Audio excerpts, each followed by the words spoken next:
今天给大家出一个这个喷枪清洗的教程。之前有给大家去做过这个使用仪器的方法，对吧？其实仪器大同小异，便宜的这样仪也能做出一个比较干净的效果。但是就是方便程度，比如说这个你需要用点力气这么拿着去喷，但是它没有那些线的牵扯，所以我其实更推荐大家去用这种手持的带线的那种吧，你就需要有一个底座，旁边连着线过来，然后再去喷。那个线有个管儿，那个管儿里面一旦越长，那么里面就越容易去堵住，所以说就用这种样也是没有问题的。来看一下啊，你看里面有一些我们之前用过的这些颜料，对不对？这样我跟大家说一个注意点，就是我们一般用完这个仪器，胶不同于别的颜料，不同于水，它是会有一点点这种发粘的成分在里面，所以说我们在使用清洁去给它做清洁的时候，不建议大家用酒精类的，酒精、卸甲水都是不行的，不要用这个，因为酒精干燥之后，它会让一些颜料就贴在你的这个枪的内壁，所以说我们一般用什么，就用咱们擦浮胶用的这些清洁水。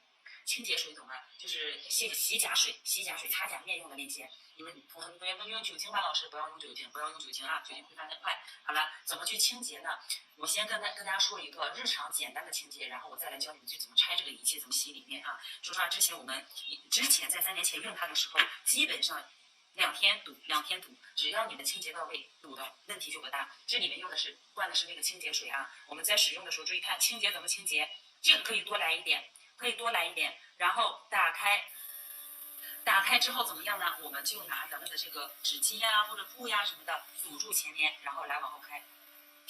拿手把，看你要有气，它堵不住，它就容易会有没有气泡啊。你堵住，但是注意啊，别崩的到处都是，这个很容易爆出干子。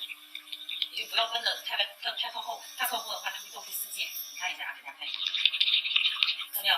喷出来的这些水，是不是看见？轻轻的，里里外外线给它咕嘟咕嘟，把里面的颜料都给它咕嘟出来，到这个小漏斗里面。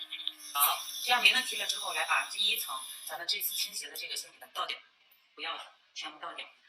这是一个比较干净的清洗方式。来，咱先把里面的这些东西给它擦出来，用纸巾就好啊，用纸巾就好，纸巾的吸水性比较强，它是可以瞬间洗干净。那先给它擦干净里面，然后来。我们再去倒一点咱们的清洁水，再去倒一点，把里面擦干净之后，第2次再去倒。在倒的时候呢，我们这次就是开仪器，还是你也可以再去咕嘟一次。咕嘟好了之后，来找一张纸或者找一个纸巾无所谓，然后你就去开。你看到没有？如果你喷出来的这个有颜色，如果刚开始有颜色，那说明不干净，你就需要再喷一会儿，直到你喷出来的这个颜色是透明的，那就没有问题了。直到喷出来是透明的，那就说明洗干净了，好吧？好了，来，我们先不要全部倒掉啊，来拿一个纸巾，如果比较干净的时候，我先把它倒掉吧。你们知道，先不用倒，或者说干净的没有问题，看一下前枪口这个位置是不是还有很多颜色，我们就需要拿纸巾把枪口的位置，或者你蘸一点清洁水，把枪口的位置给它擦干净。这个位置也要擦干净，不要忘了啊！好了，这是我们最简单的一个清洗方式。每次清洗完之后放到那儿，准备下次使用就可以了。这样就没问题了。